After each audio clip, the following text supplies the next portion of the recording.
in the war in the Chongkai area. Yeah, well, the misnomer of most books is this continual diatribe about officers not working, which is quite it's quite untrue. There were so many junior officers, so many.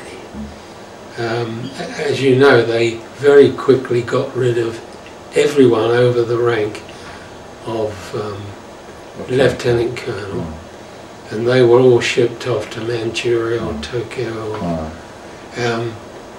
And there were literally hundreds of second lieutenants, full lieutenants, and scores of captains. We were put on parties immediately. The Nips had got the trace out with their engineers, and we were digging ditches alongside the trace and clearing jungle. And it was a matter of a few weeks before the Nips insisted on officer working parties. And we formed a large officer working party, and we were building culverts, bridges, and working on pulling the weights on pile driving. Yes. Were they big bridges or small bridges? No, they were all various sizes, but not big bridges. They were all bad declivities in the ground and things like that, Jesse. These bridges that you were building, that gantry that the weight was slung on, was that erected on site? On site. Okay. Yeah. The weight was a proper weight from somewhere. The Nips had those. There was probably one, maybe two Nips at most, with about 100 of us. And we'd be about 50 to 60 a time on the ropes pulling. And was this in the Chongkai area, or were you up close to Wampo? Or? No, this was north of Chongkai. You know, outside. We'd march from Chongkai camp out onto the trace. So did you ever work on what is known as the Chongkai cutting, which is a double cutting beside the river? That was that was one of my main jobs. Really? Yeah. The Nips would blast twice a day and put a red flag up, and then we would have to move all the stonework away, and this would keep going on until they got down to the level they wanted. And that must have been difficult to do, because the rock must have been sharp. Yeah, it was in boiling sunshine. That was the trouble. Yeah. And so where did the spoil go to? Well, in those sort of areas, as I said, there were these irregularities and folds. Very, very rugged country. So there were, piles and piles of stonework everywhere. Where was your camp? Were you operating out of Chongkai camp? Chongkai. Right. Yes. Now, I think you told me that you, at some stage, were sleeping with the doctors. Yes.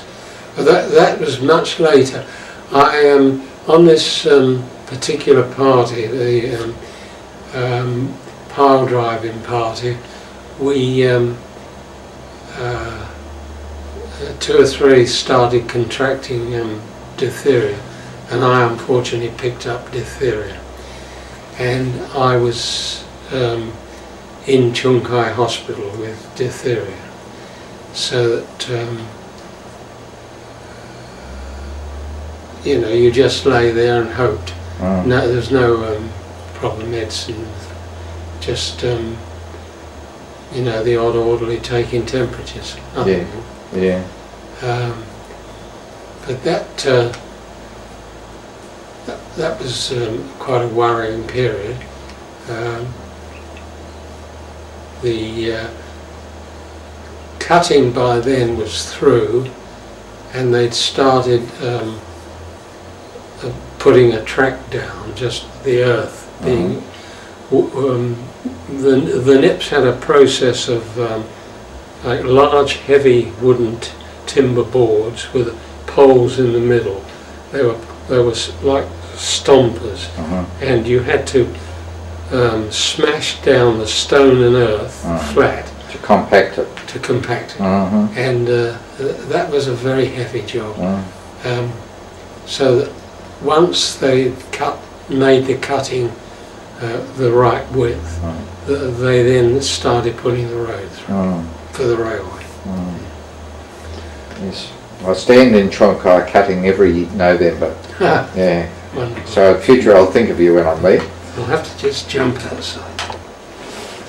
Now, do you remember you were telling us that you were sharing a hut with some doctors? Yes. You were the only non-doctor in the hut. Yes, when I came out of the dip ward, my battalion had moved to another camp as the railway progressed, and I was very much an odd bod, and I finally managed to secure a place, and it was in the doctor's hut, and I had a space because Malcolm and Marco had quite large spaces. They, you know, got books and instruments and all sorts of gear. So I squeezed in there for about a couple of weeks. So I used to talk to Marco and Malcolm, and most enjoyable sort of conversations. Tell me about Markovic. Marco's a most affable man, terribly intelligent, never at a loss for a word. You could say he was rather over the top voluble, you know. He was a very learned gentleman, old Marco, but he had a terrific sense of humour, and of course in those days a Yank or a Canadian accent would make people listen. You know, it was the sort of thing that you'd be prepared to just sit down and listen to for hours. He had quite a wide knowledge, very, very learned man. I remember him telling me he'd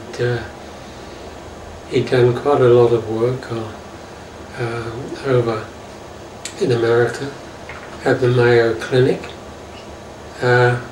He had a little country shack. I don't know if it was in America or Canada, but he used to tell a lot of amusing stories about it, like his wine. I remember him telling me that I used to say to him, well, you didn't have any electricity, Marco, how'd you keep it cold? And he told me he used to tie a bit of string around his bottles of wine and hang them in the lake next to his hut. But he was a very, very competent surgeon. The men admired him. He spoke their language always, never lofty. He was a first-class man. He spoke about a fellow who made instruments for him. Are you aware of that at all? No, I didn't know him. Now you also had contact with an Australian doctor by the name of